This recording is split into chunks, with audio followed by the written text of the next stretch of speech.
From Journey with VRD, you're listening to the Visions, Missions, and Manifestations podcast, the number one place for spirituality, healing, and transcendence.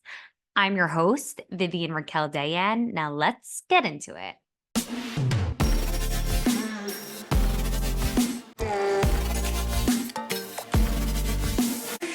On today's episode, we have Ayelet Polonsky, the face of the Manifestation Mindset's Instagram account, with us here today.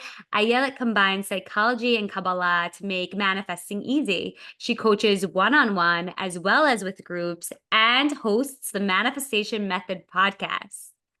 Okay, Ayelet, welcome to the Visions, Missions, and Manifestations podcast. It's so good to have you here. How are you doing today?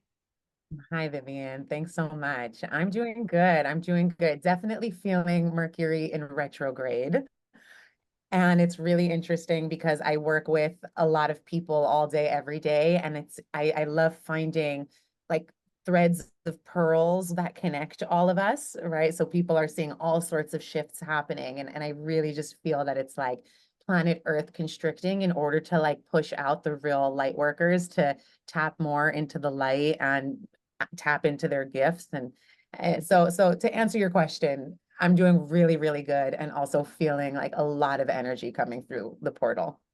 Ooh, I love that. And because you started with that, a question I ask everybody on the podcast, and I'm going to have to ask you right now is, what is your sixth sense or your spiritual superpower? I would say my spiritual superpower is my sensitivity. Ooh, I love And that. and it's interesting that you ask because growing up as a child, I was always told, Ayelet, you're too sensitive, stop being so sensitive.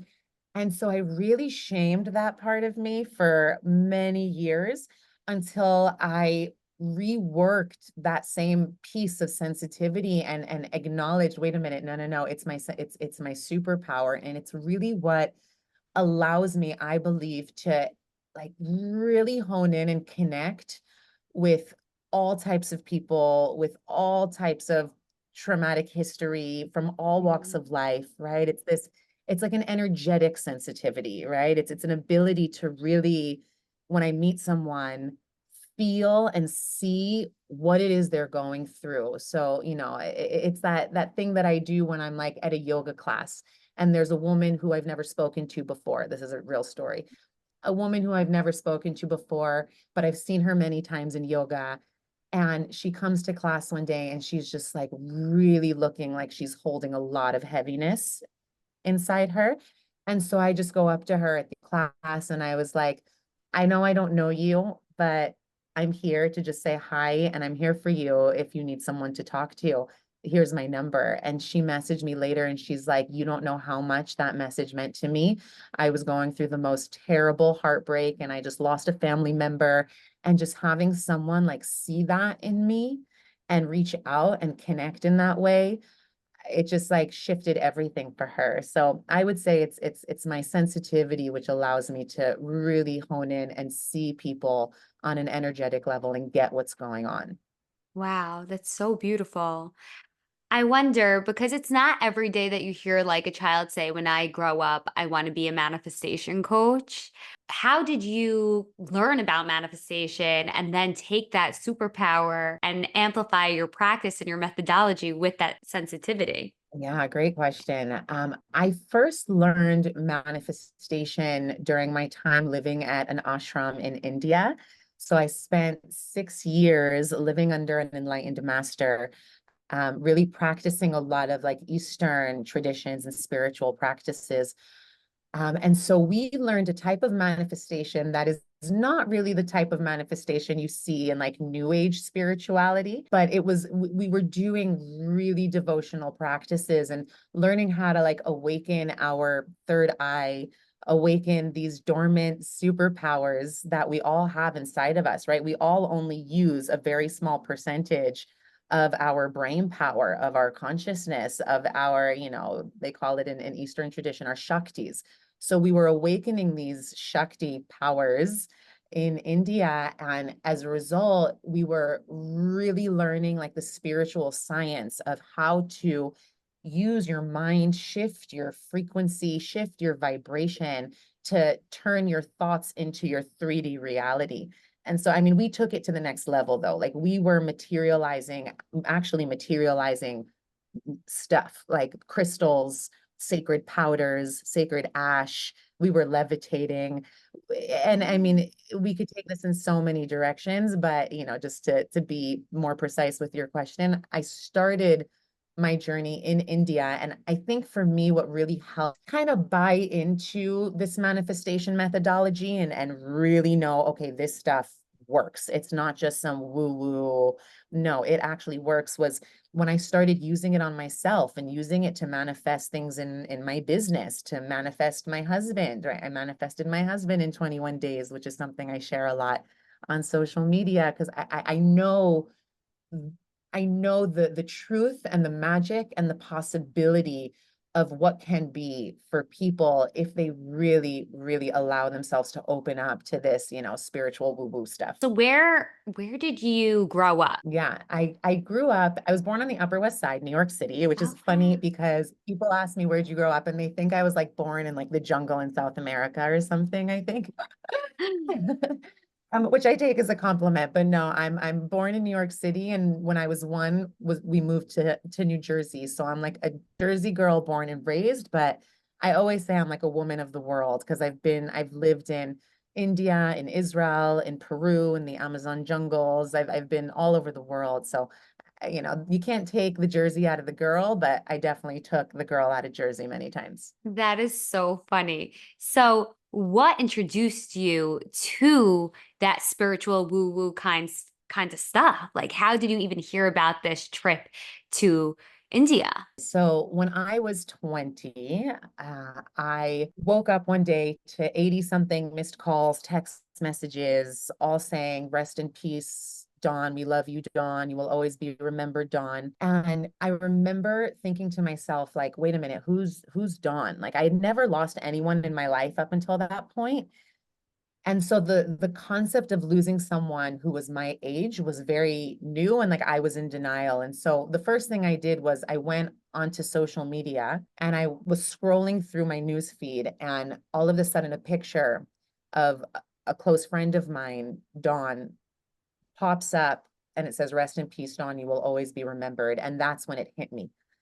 And I remember thinking to myself, okay, Ayelet, you've been alive for 20 years, but you have not yet begun to live. And that is the moment I had my spiritual awakening. And I was determined to shift so many things in my life. Because prior to age 20, I was like, I don't want to say like typical Jersey girl, but I'll say typical, not to generalize, but I was very much into shopping and brands and New York City nightclubs and bottle service and that life, right? And once I turned 20, I like left that whole life behind and I went straight to Barnes and Nobles, was walking through the self-help section, and a book called Buddha by Deepak Chopra fell off the shelf. And I took that as my sign and I took it home and I read it, and it awakened me to all these new Eastern concepts that I had not yet had access to. One thing led to another. I ended up buying every single book off the self-help section. My bedroom looked like the self-help section of Barnes and Nobles. And I started learning about Eastern traditions. And something in my soul just felt like I need to get to India one day. I don't know when or how it's going to happen, but I know it's going to happen. And like that, I guess that was like, now come to think of it, like my first real big manifestation, because I ended up actually at a Shabbat table.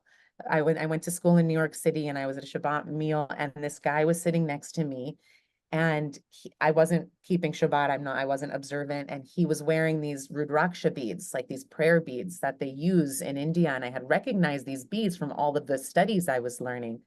So we start talking and one thing led to another and we started dating and we fell in love, and he was a direct devotee of this particular guru. Mm. And so one night I woke up in the middle of the night to this dream that I had where his guru, the guy I was dating, the guru was sitting at the foot of my bed And I remember seeing his robe, like vivid orange, like the conversation was as real as this conversation right here, right now. And he was doing energy healing on me in my dream. So I went to this guy that I was dating and I said, what does it mean when Swamiji appears in my dream? And he said, don't even tell me what the dream was about. Watch this video. And he sends me a video of Swamiji speaking directly to the camera saying, if you have a dream and I'm in your dream and you see my robe in vivid orange and I'm sitting at your bed doing energy healing on you, rest assured, it is not just your subconscious coming to the surface. It is me coming to you, calling you to come to me. And I was just like, my jaw dropped and I wasted no time. It was like, that was the moment I sold lots of money's worth of designer purses, left that life behind, ended up in India for what I thought was a 21-day yoga meditation retreat. And I had just bought into what I was experiencing there. And 21 days just turned into 6 years. Wow, 6 years in India. That is amazing. Wow, wow, wow, wow, wow, wow. So much to unpack here. This led you onto your spiritual journey and your spiritual path. You used the word woo-woo in the beginning, and I know that you use Kabbalah and psychology to support your manifestation method. And I think that a lot of what comes across as woo-woo or spiritual is actually really deeply rooted not only in religion, but in our history. So, do you want to talk a little bit about how you got into the whole Kabbalistic world? Yeah, totally. So it's a story. It's a good one, but it's a story. We're here So for it. so during my 6 years in India, I mean, I was there for like the promise of enlightenment. Like I became, after Dawn passed away, I was just very determined to experience this like thing called enlightenment, whatever that means. And so I attended Kumbh Mela, which is the largest festival of consciousness on the planet that takes place once every 3 years in India. And it's 50 million Hindus that come from all over India to this Kumbh Mela festival in order to attain enlightenment. And it's really interesting because the enlightenment happens as a result of what they call like taking a bath in the snan, like in the river. There's a certain river there, and when you bathe in the river, you come out enlightened. I'm not saying I'm enlightened, but I did dip in the river. And so during my time at Kumbh Mela, the guru, we were doing really rigorous practices, sitting for 8 hours a day, blindfolded in meditation, like training ourselves to go 21 days with no food, just liquids, just water. It was a lot about like mind control. Like if we can control our minds, we can control our bodily impulses. And then we've kind of attained this thing called enlightenment, right? So after doing so much rigorous practice, the guru said everyone has a 30-minute break to do whatever they want. So my camp at the ashram, at the festival, the tent had 10,000 of us, and we all just decided to take one big nap for 30 minutes in this tent. So I'm curled up into a little ball. I use my backpack as my pillow. And imagine, like, just to kind of visualize this scene for a moment, like 10,000 people in this massive structure. Like, this was heavy and massive, not like the type of tent you pitch when you're going camping with your family along the river, right? Huge. And in the middle of my nap, I start hearing this loud banging noise, and the noise keeps getting louder and louder and louder. And so I open my eyes and I start to see that the walls of this massive structure are starting to rip open, and water and wind and debris starts flooding the tent. And that's when we all realized we were like in the middle of a very real tornado, and 10,000 people start running to two tiny little exit doors. But meanwhile, I'm looking up and the structure of this thing is starting to come apart. So I said, if I get in line and join this stampede, I'm done for. So my plan B was to slide under the foundation of the tent because the floor was already becoming really wet and muddy. So I find myself outside. I slid under the tent, found myself outside. I am mud from head to toe. And there is just like metal poles and debris and wind flying everywhere and people yelling. And we're in the middle of the desert. So there was no stable structure for shelter except for this one transportation truck. So I decided to slide under this transportation truck, and I am there like begging for my life. And while I'm just like crying and begging for my life, I hear this voice to my right. And so I look over And this elderly woman, she must have seen me go under the truck and followed me under. She looked directly into my eyes. She had like piercing blue eyes. I remember it so vividly. And she said, "Don't worry, darling. At least if we die with our guru." And I remember thinking to myself, like, okay, you just sound crazy, lady. Like, you might have come here to die with your guru, but that is not the course that my life is willing to take. And hearing that just kind of set something off inside me that had me really realize, like, I am just not meant to be here anymore. And so I closed my eyes and I just said, "Dear God, if you're listening, I don't know where I meant to go or what I meant to do, but I am surrendered completely to your divine guidance." And then I don't know what caused me to do this next thing, but I remembered like a Hebrew prayer that my grandparents used to say when I was little.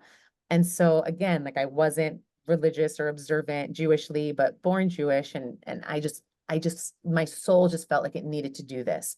So I covered my eyes and I said, Shema Yisrael, Hashem Elokeinu, Hashem Echad. Oh my And within gosh. within seconds, Vivian, I kid you not, within seconds, the whole tornado got quiet. And I'm not saying I'm powerful to stop a tornado, but you believe in like the Jewish concept that, the whole world was created just for me. Similarly, the whole world was created just for you. And this whole dance, this whole game of life is one big projection that is here to help us with the evolution of our soul's journey and the ascension of our soul.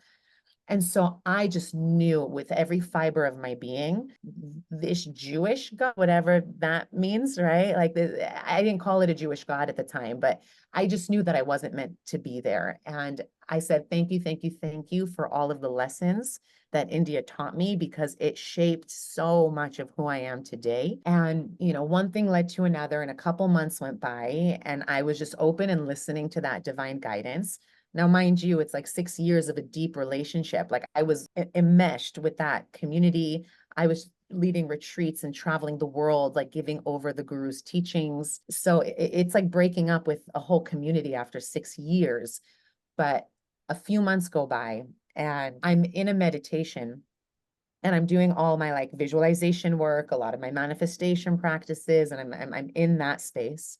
And this voice keeps trying to come in and enter into my meditation. And I've learned at that point, after years of sitting in silence, that something that powerful and loud is trying to come in, you listen, right? Because that was like the still small voice of my soul that was speaking to me. And so I entertained the voice and it was super clear, super crisp. The voice said, "Ayelet, leave this country now and go to Israel and never look back." Mm. So within 30 minutes, I had a flight booked, nowhere to go in Israel, no plan, no itinerary, left a whole, like the next day I was on a plane on my way to Israel. And, there's so many little mini stories weaved into this bigger story, but for time's sake, after a month of being in Tel Aviv, right? Because I wasn't interested in Jerusalem at first. And so I went straight to Tel Aviv and it was like magnetic, like Jerusalem, every single Shabbat was just pulling me towards her. Right. So I ended up in like the spiritual Mecca of Israel. And so I'd spend Shabbats in like Tzfat, where Kabbalah got started, right? It's like the home of Kabbalistic wisdom. And I'd spend a Shabbat in Tzfat. I'd spend a Shabbat in Jerusalem. And every Saturday night after Shabbat would end, I'd go back to Tel Aviv and my soul was just like, "You can't be here anymore. You need to go learn what's in your own backyard, right? Your own sources for spirituality." So I took the first apartment I found in Jerusalem, went straight to learning and really quickly got connected with some of the top Mekubalim, Kabbalists, rabbis, I call them wizards with long beards.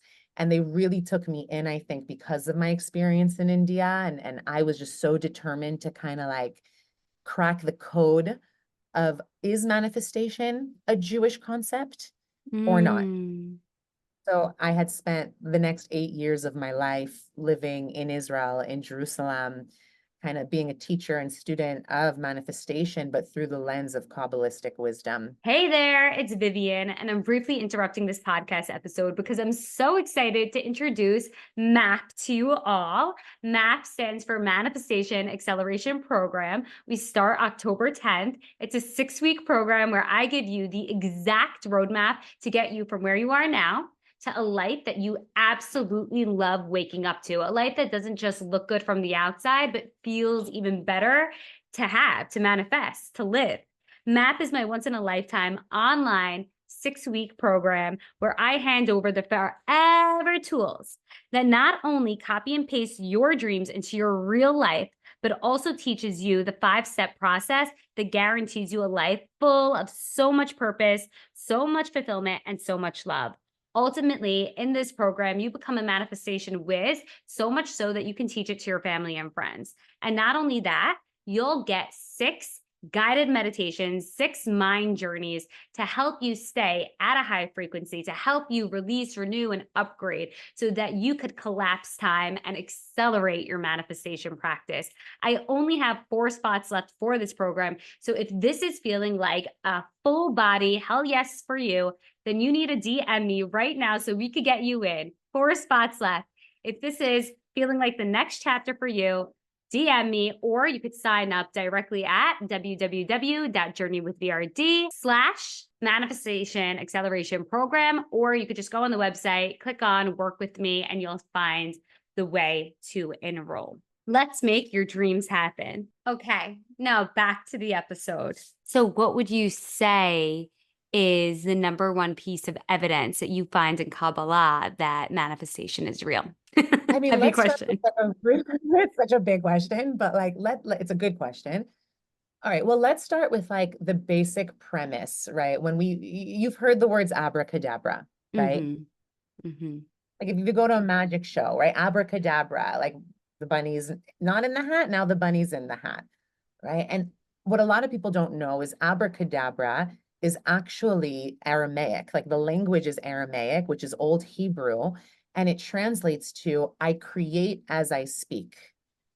Okay, so what we learn in Kabbalah is that speech carries vibrational frequency, right? And those vibrational frequencies exist in our electromagnetic field. I'm going to get Kabbalistic, but also a little quantum for a second, if that's okay. We love that here. We live for it. Okay, awesome.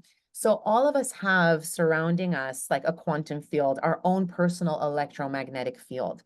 And we are programming that field with information in every single moment. We're programming it with the frequency of our thoughts, with the frequency of our words, and with the frequency of our emotions, right? So just coming back to abracadabra, I create as I speak. Okay, so Kabbalah teaches that words carry frequency and that every single word that we speak actually creates an angel. And those angels get carried up to the higher realms, the quantum field, the field of Ein Sof, infinite possibilities. And every single angel is programming this other dimension because we are multidimensional beings living in a multidimensional world, universe. And so just because something exists in our 3D reality doesn't mean that there's not other dimensions that are existing simultaneously and that we are programming those dimensions in every single moment with the words that we speak. So we kind of have this, like, according to Kabbalah, tribe of angels that are with us at all time that are sending like messengers. Like malach is angel in Hebrew, and the actual literal translation from malach means messenger. And so these messengers are traveling up to these higher realms and literally programming our desires, our thoughts, our complaints, our negative words, all of it in any given moment, right? And so, Kabbalah also teaches that thoughts become things. Rabbi Nachman, the Jewish sage, says, if you focus on something with all of your intention and energy, it's inevitable it's going to manifest, right? So once we start unpacking like real Kabbalah wisdom and like what our sages brought down, we see that even when we, in Judaism, we say blessings all the time. That's why I call rabbis like wizards with long beards. But really, what are we doing every time that we're saying a blessing over food, over water, over anything, really? I mean, Jews say blessings all day, every day. It's literally speaking existence. Like we are conduits of godliness, according to Kabbalah, and God experiences him or herself through us, right? God as a nothingness could not experience nothing as something because nothing can't experience itself as something. It's nothing, right? So nothing had to create a something in order to create this mirror and experience itself through us. So every action we take, every word we speak, every good deed that we do, God is living vicariously through us. So we are actually programming God's world into existence as co-creators in any given moment with every thought we think, word we speak, and emotion, which carries vibration also. So I hope that answers your question. It definitely answers my question. It gives me 1,000 more questions. For example, as you were speaking, it made me think of everything as crystals. If we're mirror images of God, if we're mirrors of God experiencing different things so that God could live vicariously through us, then like even this glass of water, for example, is a crystal. And when we bless it, we're blessing it with the energy that will infuse our bones as if our bones ourselves are crystals and we're just like almost lighting our bones as crystals with blessings. Does that make sense for you? 1 billion%. So it took my husband a while to like hop on the bandwagon, but it's funny you say that because every morning I do like a cacao ceremony. Like I've switched from coffee to ceremonial cacao now, and it's just like totally been a game changer in my life. And and when I make the cacao, before I actually drink it and before I say the blessing into the liquid itself, I'm actually humming vibrational frequencies Mm. into the cacao, and I'm programming those frequencies with whatever emotion that I want to experience for that day. Let's say gratitude, for example. So I'll conjure up the emotion of gratitude and then intentionally, because intention carries a lot of information. Intention carries a lot of information. So I plug in that emotion into the intention and then vibrate directly into the cacao. And then I say a blessing and then I drink it. Because where I first learned this was actually when I lived in the Amazon jungles of Peru, when I was studying under the Shipibo shamanic tribe. Mhm. And they do a lot of chanting, and these chantings actually like can like shift us emotionally. So in a lot of my courses, what I do is I'll start my like hypno visualization processes with like a lot of breath work, but the breath work is not just like normal breathing. It's actually bringing we're turning ourselves into like human vibrators. So we're Mm. vibrating, we're breathing, and you can actually feel by the end of that process, a person can come feeling super heavy and depressed. And by the end of it, like 20 minutes later, they're feeling ecstatic, they're feeling bliss, right? So everything is crystal. Back to your question. Mhm. Like the electromagnetic field that surrounds all of us, which is essentially just information that I said we're programming all the time. And that information is made up of sacred geometries, which are really just like crystallized geometries. So Dr. Emoto, if you haven't seen his study, I Yes, I really recommend, did. you know. Yes, yes. So, right, what does he do? He takes 3 glasses of water, and one glass he speaks into, I love you, you're beautiful, I'm grateful for you, you're holy. The second glass of water, he spews like hate talk. I hate you, you're ugly, get away from me, like real nasty words. And the third glass, he does nothing. He leaves it alone. And then he puts these glasses of water under special microscopes. And what you see is like the first glass of water that he spoke lovingly to actually turns into these like snowflake-like crystal formations, right? While the second glass that he spoke hate talk to becomes like foggy and dark and like cloudy. And the third cup just stayed neutral. And so if we realize that like we are crystalline and the whole cosmos is Mhm. this like one big crystalline universe, then we can actually go in and program the universe with our frequency and turn the whole world into a bunch of crystals. Yes, exactly where I was going with it. Love how you explained it. So, you spoke a lot about words and how we speak things into existence and abracadabra. And you also spoke about how powerful an intention could be and how we can infuse our cacao, our coffee, whatever, even our glass of water with blessing and with intention for the day. So, what would you say is more powerful, your word or your intention? It's a really good question. So, there's a phrase in the Kabbalistic text, Sefer Yetzirah, which says, Sof ma'aseh b'machshava tchila. That's in Hebrew. And it translates to the end result exists in the initial thought. The end result exists in the initial thought. So I do believe that the thought, the intention is like the epicenter of where everything manifests from.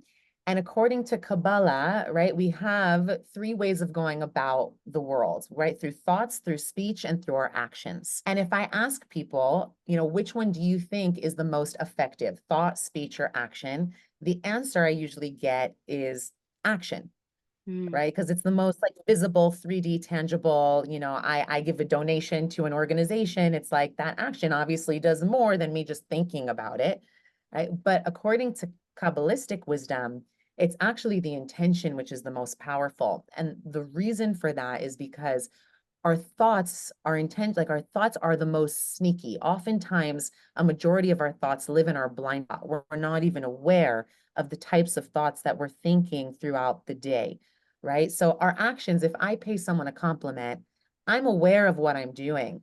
But the fact that our thoughts really create the whole backdrop of what manifests, whether we like it or not, whether we're aware of it or not, I would say going back to the epicenter and really honing in on your intentions and getting clear, like what are the types of thoughts I'm thinking, what are the types of intentions that I'm sending, that I'm setting, and then allow the speech and the actions to follow. But I do think that the intentions carry a lot of weight. Okay, so what about if you have a client, they say, Ayelet, my intention is something positive, but since I've created that first intention, I've been having thoughts of doubt, I've been having what if, anxiety and all these other things that come with it.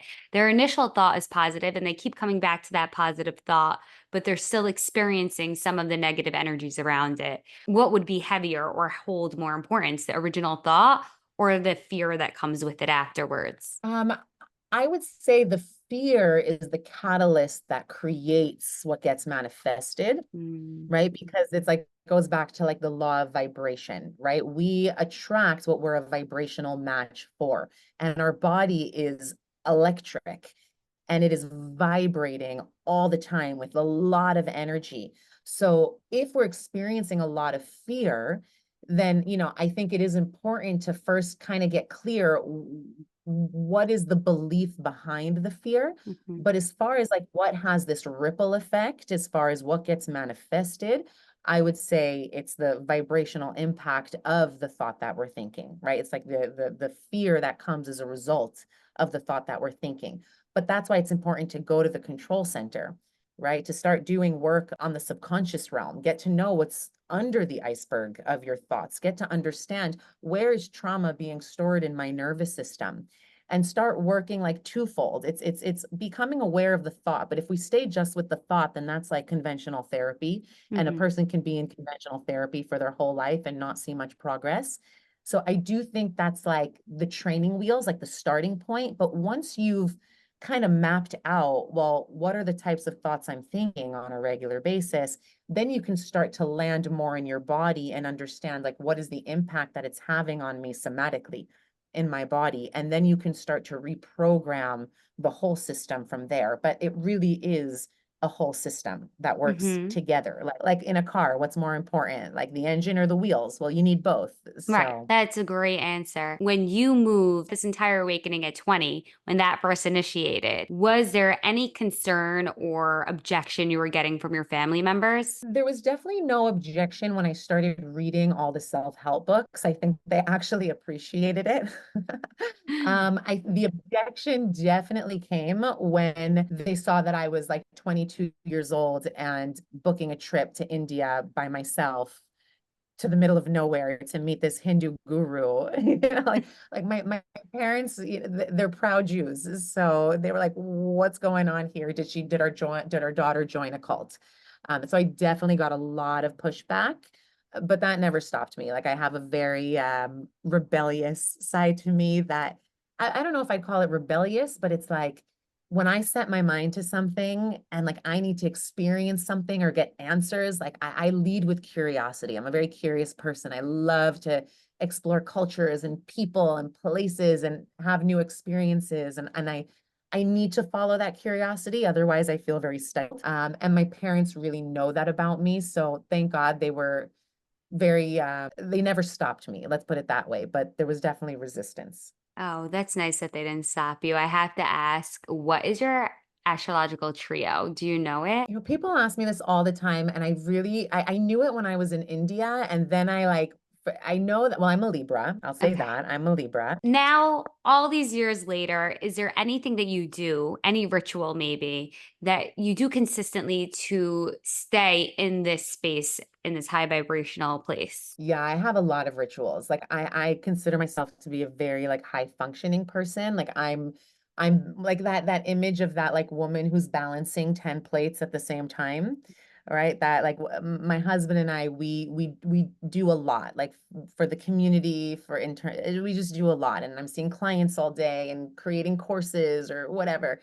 And I have little kids who are, you know, have more energy than like a whole school of kids combined. So I call them like Ayelet's frequency hacks, because you know like the computer, being in front of the computer for a couple hours, it's an energy drainer. If I'm not aware and I just let too many hours go by, I can actually now attune and feel into my nervous system where I'm holding, where I'm stuck, where I'm constricted, and then the energy's not flowing properly. Mm.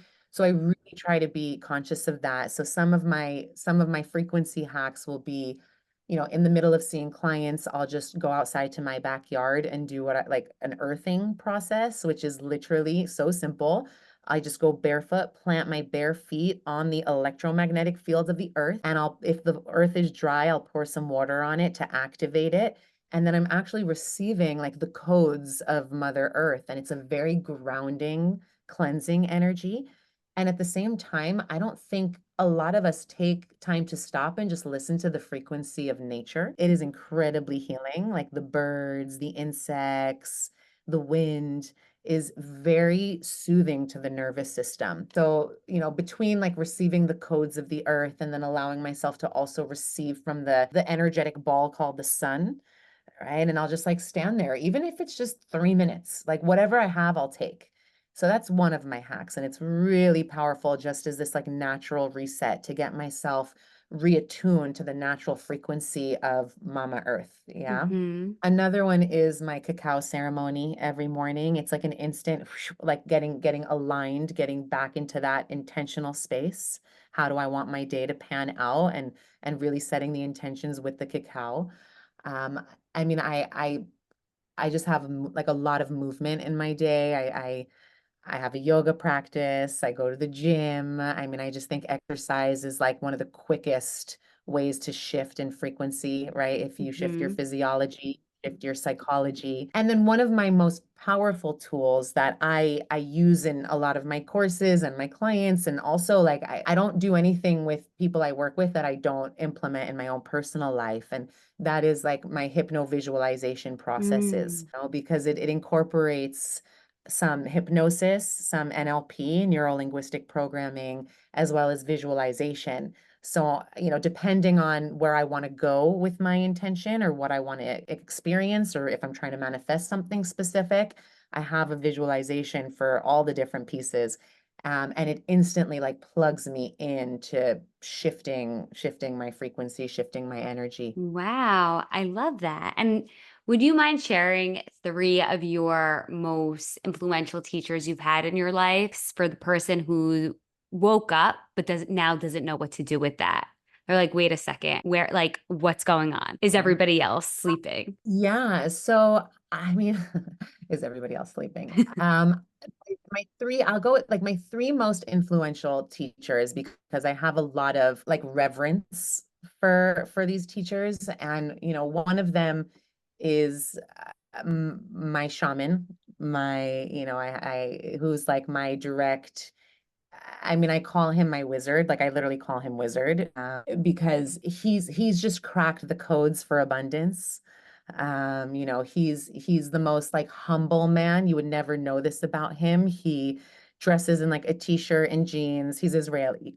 He's Israeli. Like drives like a very basic car. You would never guess this about him, but he's like a billionaire. Okay. And that's Wow. not why I love that's not why I love him so much. But like when I ask him like what is your secret to your abundance, he says like I do shamanic work in business, right? I just bring he like brings this like connecting to the spirit realm and this notion of like always being guided. And I mean like I've probably grown the most just being around him and seeing how he navigates life. And whenever I need advice or guidance on anything, he's still like anytime I've ever needed him, he's like available to just have a conversation. And he could, what I love about a good mentor is in very few words they can say it all, Hmm.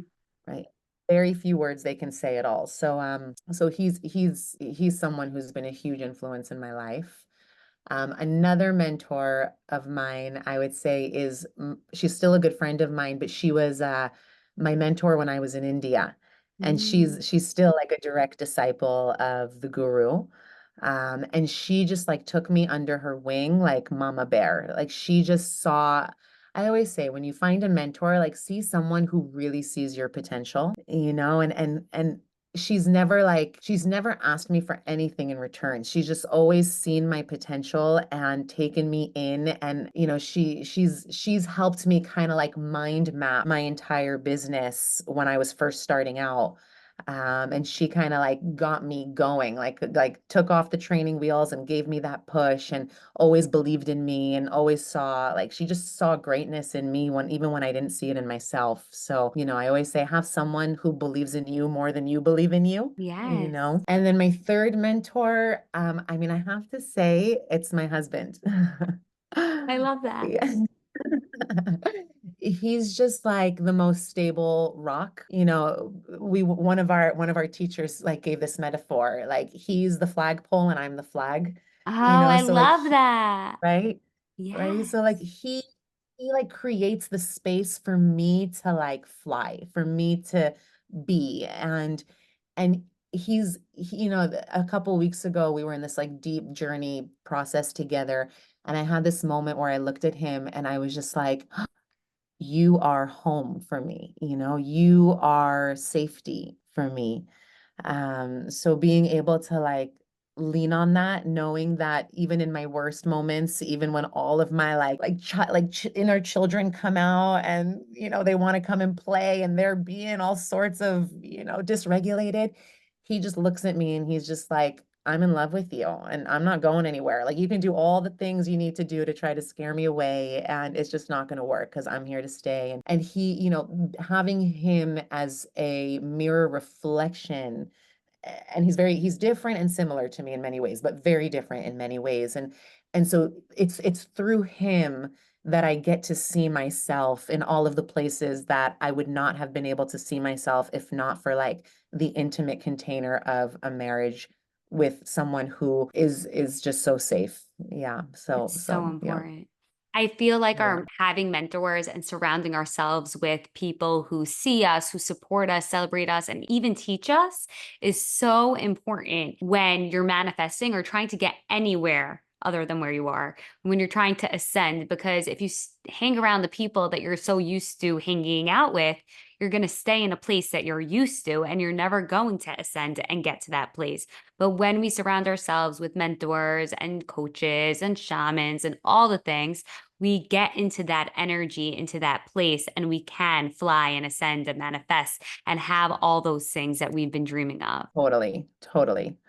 Yeah, so I'm very grateful to like I feel like that's like the greatest manifestation I have are my mentors. And I will never live my life without my own mentors to guide me through my own process.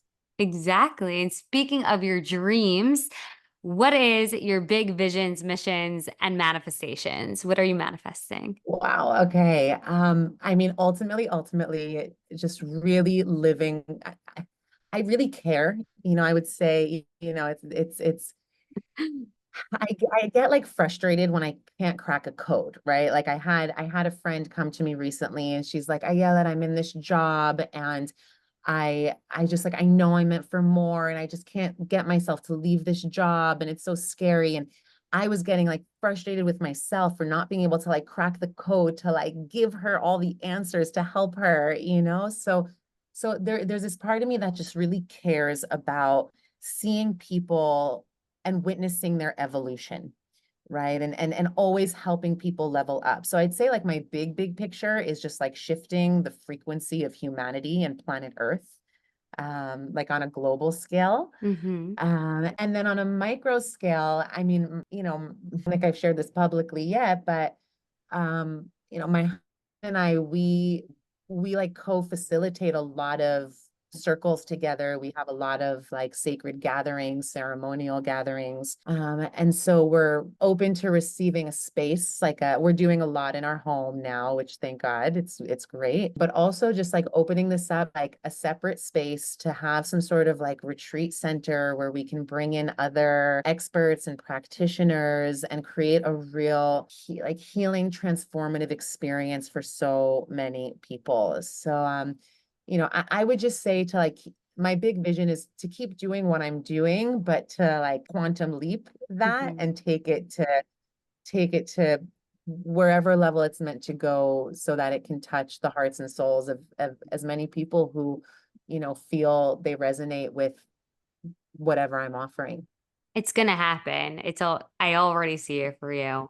That's huge. And I could just see it like everything you're doing now, just ascend and grow and get to that next level. And as you do, as you move through that journey, so many more people will be attracted to that as they ascend on their journeys and come to your retreat. And you said that you have kids around, which is so nice. And I want to ask what you do to teach your kids all of these teachings and learning and blessings and gifts that you've been through. Is there any parenting skills that you've been practicing? Yeah. So one thing that I'm pretty big on is like never underestimate your child's intelligence and what they're picking up on. Because kids are energetic beings. And if there's one thing they understand, it's energy.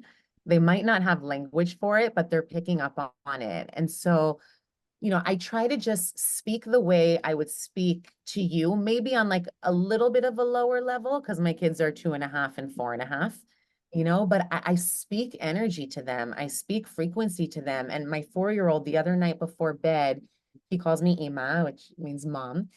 We're laying there and he's like, Ima, I'm feeling this energy in my body. And I said, oh, yeah, can you describe it, Aviel? And he said, yeah, it's an energy in my heart that feels like love, right? He's 4.5, and so I bring them in. Like I have this like buffalo drum, this like shamanic drum, and I let my kids play with like all of my frequency instruments, and I Mm. bring them into my cacao ceremony with me. And now my kids, they'll like take off their shoes when we're outside on a field and they'll be like, Ima, we're earthing. Take off your shoes too. You need to be earthing right now. Like, so I really try to like speak to them the way I want to have my relationships look like with adults in a sense.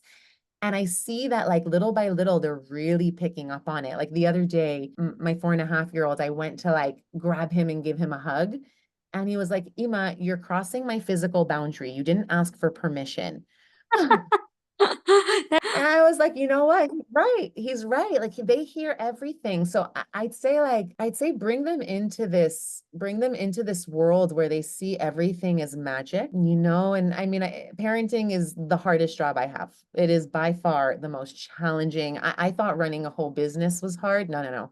Parenting is the hardest job on planet Earth. And so I'm not saying this is easy, but for me, it's important to know that like when my kids are dysregulated, I have to check myself and say, okay, in what way am I not being present with them? In what way am I flustered or feeling very like on edge? because they're picking up energetically. So they'd become these like sponges and these mirrors. So again, I'm not saying it's easy, but like one piece of parenting advice is like if your kid is not regulated, and sometimes it's not possible to regulate yourself as an adult. Sometimes it's hard. It is hard. And sometimes they're just doing things that drive you nuts. And so we're going to mess up. But I'd say if we can just check in and have a moment and take a deep breath and say, I'm okay. My kids are okay. Can I shift right now in this moment and show up differently for them? And I've seen that just work miracles with my kids.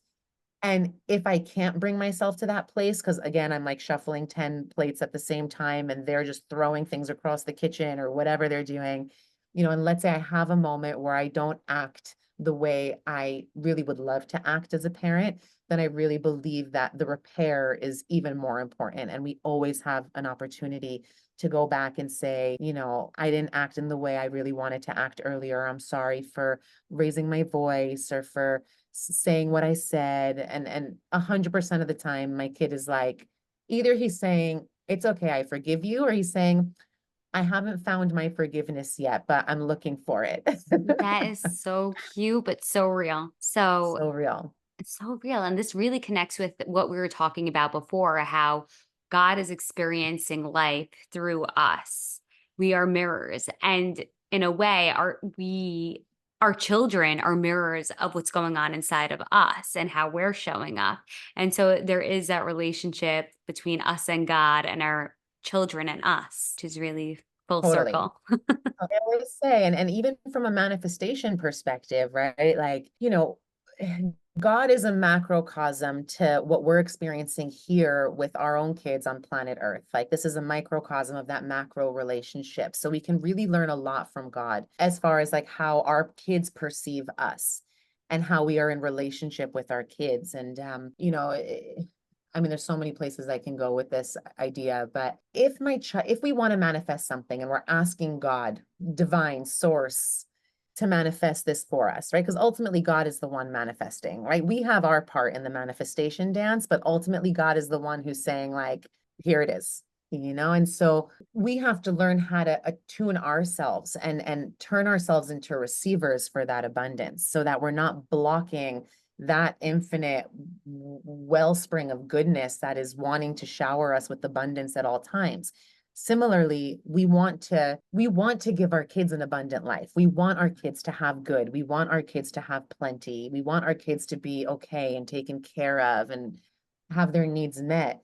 But if my child is coming to me and they're all like, you owe me this, I deserve this, I need this, right? I'm going to be like, okay, you want a chocolate bar? Then go get a job and you can buy as many chocolate bars as you want, but I'm not going to be the source of your chocolate bar, right? But if a child is like, Mom, I'm so grateful for everything you do, and I'm so appreciative, and I value like who you are and how much you give to me and how much you do for me. And that child is already tapped into the abundance that they already have, then all I want to do is just shower them with more abundance, right? Mm, I'm giving fully to that kid. So it's like that micro relationship. Like, how are we asking for things from our own parents? And then how are we asking for things from God? Like, is there a victimization there? Is there entitlement there? Right? If any of that is there, then we're literally blocking ourselves. Is there control? Like, control is a big one that blocks manifestation, right? So getting clear, like, how is my relationship with source and the source of all of my abundance? How does that relationship look? And is there somewhere where I can tweak that? Am I constantly asking without giving anything in return? Right? That's just called entitlement, right? mm. That's blocking us off from that shefa, that abundance from coming down. So I think it's a great opportunity to look at our relationship with God and then open up that portal because God ultimately wants to give us all the joys of the world and it's available to us, but we have to learn how to like shift into alignment with that source energy. Right. I love that. I love that whole analogy. Is there any specific school you want to send them to, or is it all going to be all the manifestation and spiritual stuff going to be taught by you? It's a really good question and one that I actually like battle with on a regular basis, because on the one hand, there's this piece of me that's like, oh, Ayelet, if you were just like a homeschool mom, do you realize what you could be giving your kids, And unfortunately, there's like no perfect school and no perfect system yet. Like we are still living in a society that is so bought into a certain systematized way of living and educating. And I don't necessarily agree with all of those ways. And at the same time, my whole spiritual, physical, like archetype, like my architecture just was not made to be full blown, homeschool mom. Mhm. I feel like I would be like amputating a really important piece of what feels important and mission driven for me. My kids do go to Jewish school, and we try to put them in like the best Jewish school that we could find based on all of the research that we've done, and make sure that they're getting teachers who really love them and see them, and schools who really understand like child education according to like the philosophies that my husband and I try to instill at home. Separately, my husband and I spend probably more time with our kids than a lot of parents spend with whatever, not to compare, but we spend a lot of time with our kids. Like from the moment they're home from school, we are with them the whole time. We hardly do screen time unless it's like Friday afternoon and we're getting ready for Shabbat or whatever it is. And we go on a lot of adventures. Like my 4-year-old, I think we counted, has been on like 38 flights in 4 years or something like Wow. that. And so we're constantly taking them on adventures with us and overnights with us. And we are their source of like what they're going to learn from a manifestation perspective. We don't expect them to get that at school, but we pray that we do enough to have them equipped enough for life. Wow, that is amazing. I love that. How can people find you on Instagram? And if they want to work with you, where can they find you? Amazing. So I will, if it's okay, I'll share with you a freebie that I love to share with everyone who's listening. And it's basically like a 3-step process that I use to manifest my husband in 21 days, but a person can plug in this process to anything they're looking to manifest. It's a 3-step process. It's a workshop. And it also comes with the exact like hypno visualization process that I used to manifest my husband. So I'm happy to send the link if you want to share it in the Yes. footnote. And then on Instagram, I'm the Manifestation Mindset on Instagram, or ayeletpolonsky.com. I have all the courses, like abundance courses, hypno visualizations. So yeah, and also like I always love to just like hear feedback from listeners just to see like because like speaking, like having this conversation, we don't know the ripple effects that it can have. And for me, doing this work becomes so much more meaningful when I hear from people's own experience with what we've shared. So like feel free to like say hi and just share what this conversation was like for you. Mhm. I'm just so open to hearing. I love that. Well, thank you so much. Hey, if you like this podcast episode, please download it, give us a nice review, and follow us on Instagram at Journey with VRD to get all the latest and the greatest updates. Till next week.